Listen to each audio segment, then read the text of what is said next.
Que diriez-vous de relier Paris à Berlin en moins d'1 heure, grâce à un train propulsé à plus de 1000 km à l'heure? Un train qui vole de surcroît. Ce fantasme de voyageur pourrait bientôt devenir réalité. En Chine, ce train dépasse déjà les 400 km/h. C'est la seule ligne au monde de ce type à transporter des passagers aussi vite. Mais au Japon, sur cette piste d'essai, cette rame est capable de filer à 581 km à l'heure et entrera en service en 2027. Point commun entre ces deux engins, ils ne touchent pas les rails. Ils flottent dans les airs, littéralement au-dessus de la voie. Ce sont des trains à sustentation magnétique. Se servir de la force magnétique pour faire léviter les trains est un rêve que caressent les scientifiques depuis presque un siècle. Les premiers brevets ont été déposés dans les années 1930 en Allemagne. Et pendant plusieurs décennies, des entreprises allemandes ont développé un train à lévitation. Au début des années 2000, les Chinois ont racheté cette technologie et ont développé un prototype unique au monde.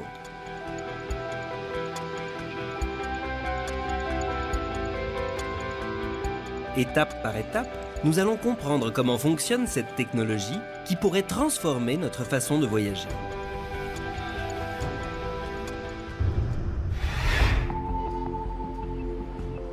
Nous voici en plein cœur de la Chine, à 1800 km de Pékin, dans la ville de Chengdu. C'est à l'université de Jiaotong, loin de l'agitation urbaine, que nous retrouvons un jeune mais très brillant chercheur, le docteur Deng Zigang. À seulement 32 ans, il continue des études menées depuis plus de 10 ans dans un laboratoire financé par le gouvernement. La quête de vitesse, aller toujours plus vite, c'est un rêve pour l'humanité. Et pour moi, c'est le projet de ma vie. Je vais continuer mes recherches pour cela. Le transport à très grande vitesse a beaucoup de sens pour la Chine, un pays doté d'une grande population et d'un vaste territoire. Pour aller plus vite que des trains à grande vitesse classiques, Deng Zigang travaille sur un prototype où les frottements qui ralentissent la rame sont supprimés. Dans le chemin de fer classique, il existe des frictions entre les roues et les rails. Mais ces frictions sont supprimées dans un système de lévitation magnétique. Sans ces frottements, le voyage devient alors plus confortable. Et surtout, la vitesse du train peut être beaucoup plus importante. Mais comment soulever et maintenir un train en suspension au-dessus de la voie? Deng Zigang tient la réponse entre ses mains avec ses petits aimants. Ces petits aimants créent un champ magnétique, une force invisible. Ils ont deux pôles, un pôle nord et un pôle sud. Les mêmes pôles se repoussent et les pôles opposés s'attirent. Je vous fais une petite démonstration. Regardez, les mêmes pôles se repoussent avec force, tandis que là, les pôles opposés s'attirent.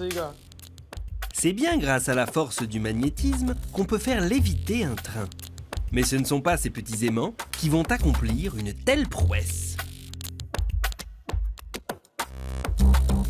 Le professeur Alain Sacouteau, physicien français spécialisé dans les phénomènes magnétiques, va nous expliquer comment c'est possible. Les aimants qu'il manipule sont très puissants, mais difficiles à contrôler. Tout le problème de ces aimants, vous voyez, c'est que c'est du tout ou rien. C'est une force qui est intéressante, mais qu'il faut pouvoir contrôler et gérer.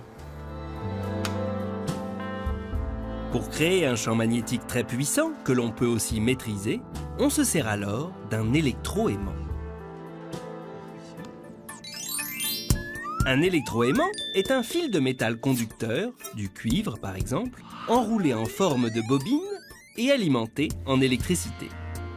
Quand il se déplace à l'intérieur du fil de cette bobine, le courant électrique génère un champ magnétique circulaire. Plus le courant qui parcourt le fil est intense, plus le champ magnétique de l'électroaimant est puissant. En réglant très précisément l'intensité de l'électricité, on maîtrise donc le champ magnétique de l'électroaimant. Il devient alors possible de soulever un objet métallique en équilibre. C'est justement avec ce type d'électroaimant que fonctionne le premier train à sustentation magnétique déjà en service à Shanghai, en Chine. Voici le Transrapide, un train unique en son genre. Il transporte chaque jour des voyageurs entre l'aéroport et le centre-ville avec des pointes à plus de 400 km/h. Cela ne se voit pas, mais il l'évite à quelques centimètres au-dessus de la voie. Il utilise de puissants électroaimants pour l'éviter, mais aussi pour se guider et pour avancer. Dans ce train, il y a des électroaimants qui permettent de soulever le train et de le guider au-dessus de la voie. D'autres électroaimants permettent de le propulser à grande vitesse. Le mode de traction, c'est un moteur linéaire. S'il existe des variantes dans les procédés techniques de chaque train à lévitation, le principe de base est toujours le même. Schématisons. Dans les véhicules, mais aussi sur la voie et sur les côtés, de puissants champs magnétiques repoussent le train pour qu'il puisse léviter et être guidé au-dessus du parcours. Tout le long de la voie, des électroaimants sont alimentés en électricité en fonction de la position du train. Ces électroaimants génèrent un champ magnétique mobile qui propulse la rame et lui donne sa vitesse. La voie magnétique sert ainsi de moteur au train. En supprimant les frottements avec les rails, un train à sustentation peut prendre plus de vitesse, comme on l'a vu à Shanghai. Mais ces électroaimants sont faits avec du fil de cuivre dont la puissance est limitée. Pour aller encore plus vite, il faut donc créer un champ magnétique plus puissant avec un autre matériau que le cuivre. Alain Sacuto étudie ces matériaux dans son laboratoire, où il se livre à des expériences étonnantes et un peu magiques même. Pour lui, cette pastille noire est une véritable alternative au cuivre et aux métaux conducteurs classiques qui chauffent au passage du courant électrique, comme le filament d'une ampoule par exemple. Dans le filament d'une ampoule à incandescence, tout comme dans la résistance d'un grille-pain, quand le courant passe, les électrons se déplacent. Mais ils le font de manière désordonnée et s'entrechoquent, ce qui génère de la chaleur. Ainsi, plus il y a de courant, plus il y a d'électrons en mouvement, donc de friction, et plus ça chauffe. Mais quand elle est refroidie à basse température, cette pastille, qui contient un alliage complexe d'yttrium, de barium, de cuivre et d'oxygène, présente une propriété surprenante, elle ne chauffe plus au passage du courant. Ce matériau très spécial, je vais le tremper dans de l'azote liquide, qui a une température de moins 200 degrés Celsius.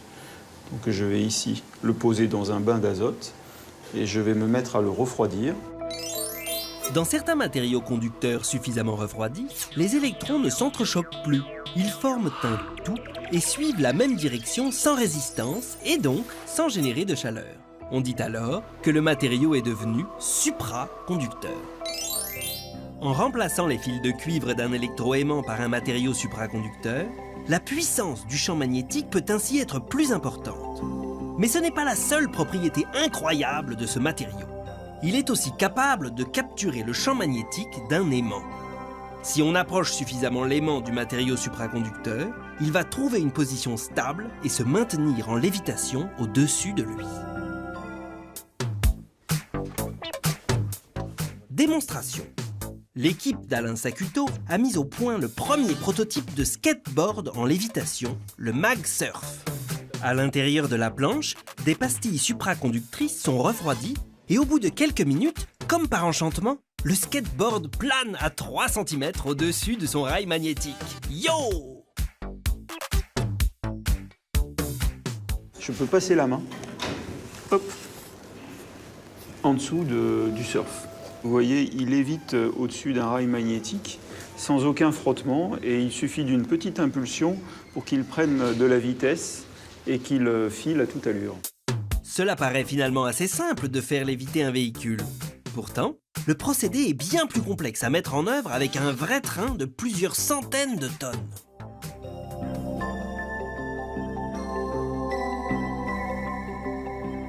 En matière de train à sustentation utilisant la supraconductivité, les Japonais sont les plus avancés.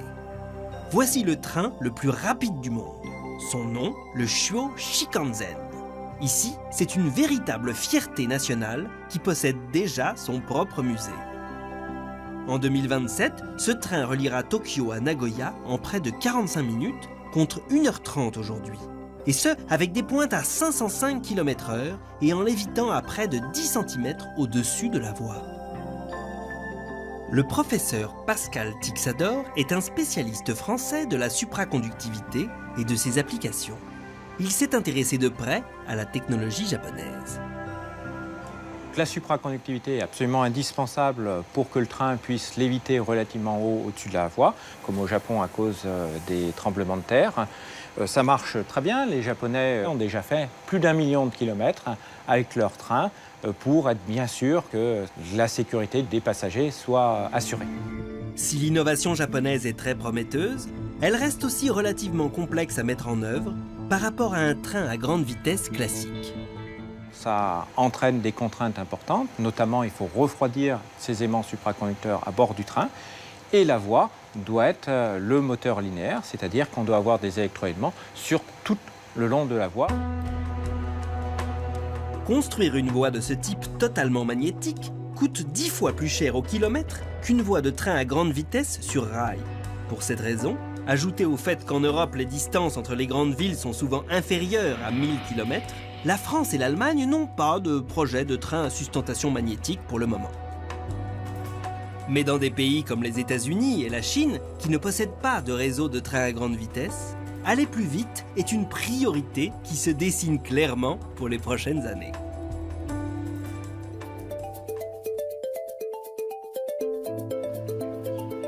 À l'université de Chengdu, c'est tout l'enjeu des recherches menées dans le laboratoire du docteur Deng Zigang. Grâce au magnétisme et à la supraconductivité, son prototype lévite et file sans aucune friction. Mais pour aller encore plus vite, il travaille avec son équipe à réduire les frottements de l'air.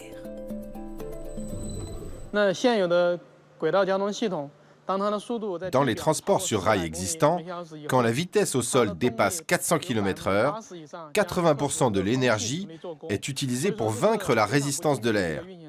Ce n'est pas optimal et économique. Pour améliorer cela, il nous faut créer un environnement d'air à basse pression. Deng Zigang installe donc son prototype dans un tunnel dépressurisé, c'est-à-dire vidé de son air. Dans ce tube, l'engin prend alors plus facilement de la vitesse car il rencontre moins de résistance. Sans puissance supplémentaire, il passe de 20 à 40 km/h.